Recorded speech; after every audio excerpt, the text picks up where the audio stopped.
ಶುರುವಾಗುತ್ತೆ ಅತಂತ್ರ ಪರಿಸ್ಥಿತಿಯತ್ತ ಮಹಾರಾಷ್ಟ್ರದಲ್ಲಿ ಮಹಾವಿಕಾಸ್ ಅಘಾಡಿ ಮಹಾಯುತಿ ಟೈಟ್ ಫೈಟ್ ನಡೀತಾ ಇದೆ.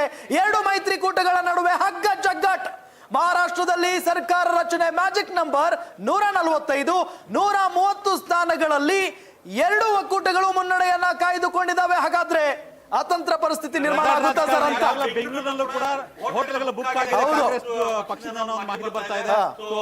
ಈಗ ಅರ್ಲಿ ಟ್ರೆಂಡ್ಸ್ ನೋಡ್ತಾ ಇದ್ದಾರೆ ನಾವೀಗ.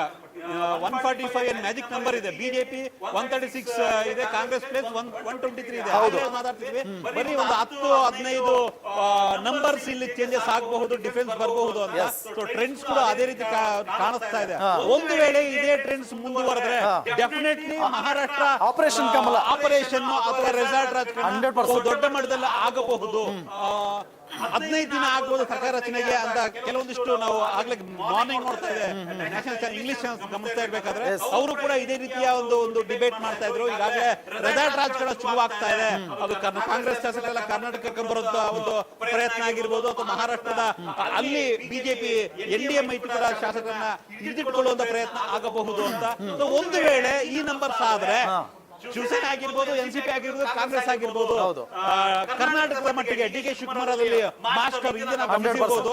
ಗುಜರಾತ್ ರಾಜ್ಯಸಭಾ ಚುನಾವಣೆ ಸಂದರ್ಭದಲ್ಲಿ ಅಲ್ಲಿನ ಶಾಸಕರನ್ನ ಮತ್ತು ಕರ್ನಾಟಕದ ರೆಸಾರ್ಟ್ ನಲ್ಲಿ ಇಟ್ಟಿದ್ರು.